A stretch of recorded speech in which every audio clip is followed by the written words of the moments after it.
Alright, this is going to be a little bit of a longer video, but it's also kind of valuable.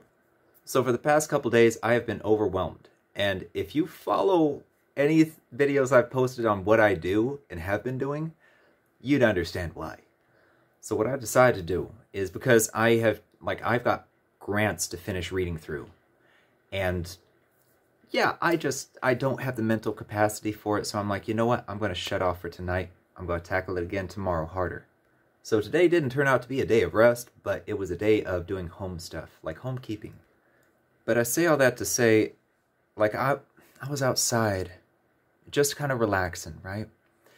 And I decided to just kind of let my mind daydream. You know, it's a form of light meditation where you're just like trying to calm the heck down, right?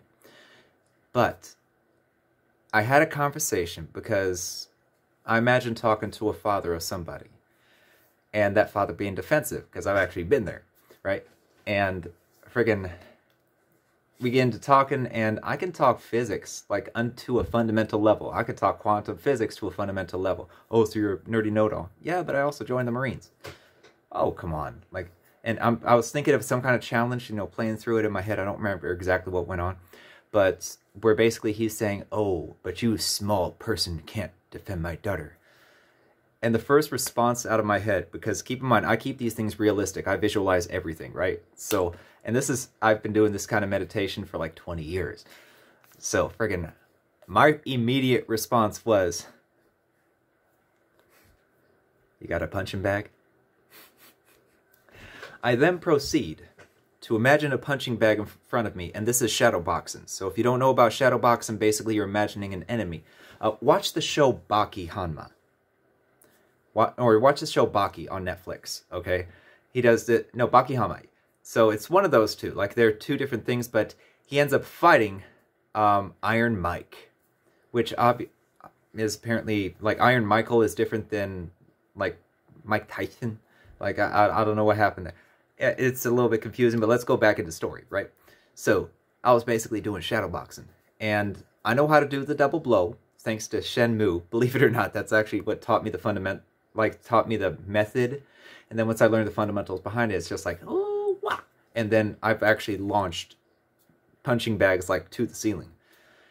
And then I know how to do a 1-inch punch. So I sit there waiting on the bag to come back, and then, you know, and then just stop the bag and bend it around my arm because of the force exerted. Double blow isn't very efficient, but, you know, anyway. But allowing my mind to roam free really kind of freed me tonight. It was pretty awesome to be autistic that night. This night. Any night. I was trying to keep this under 3 minutes, but I can't do it and touch on the stuff I want to touch on. So, I'm going to have to apologize to my TikTok audience. But here's the thing is, like, I just got to let myself be free and say, you know what? I'm not doing jack for the rest of the day. I've been working from 8 o'clock in the morning until 8 o'clock at night. 8 o'clock. Okay, so 12 hours today and like 14 yesterday. Just like non-stop. Like doing this, do that, do this, do that. And none of it is any of the stuff I wanted to do, like, for my own projects. It's been driving me nuts. But taking a second to step back and just be like, you know what? I'm not in the state of mind to get anything done tonight. So I'm just going to be me. My crazy autistic self who loves martial arts and physics and all of that. Lord have mercy. Like, all the time I've spent absorbing information, I have so much up here.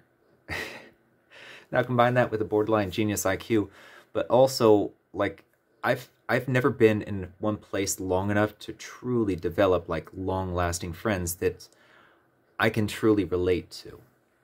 Like, I haven't been that way. I've been surviving since I was 18, kicked out. So much potential lost. Like, well, not lost, but, like, delayed, if you will.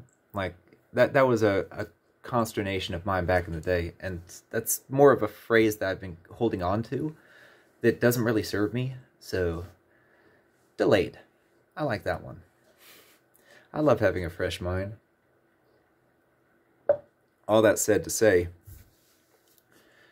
it's an amazing thing to rediscover yourself and to really understand who you are on a fundamental level. And it's just, it's one of those where it's like kind of cool. But on the same token, it's something necessary for us to be self-actualized, to live in flow state, to be in the moment. Like all of the ancient sages said to be, and all the ancient books that survived, like, be anxious for nothing, live in the moment, be here, be present. When two or more, and so I can go into it onto a theological level. By the way, I was a pastor at one point. I've got so much study under my head, and I've got to find a way to get it out. Like, I really want to. I really do. So, let's see how this goes, Let's see how this goes. Stay tuned. Stay subscribed. Tell your friends, because I'm about to show you why I titled my book The Little Autist That Did. Y'all about to see some stuff over the next year or so. But in the meantime, you're going to see some stuff shorthand, too. So y'all stay blessed. Remember to take a second for yourself and just be anxious for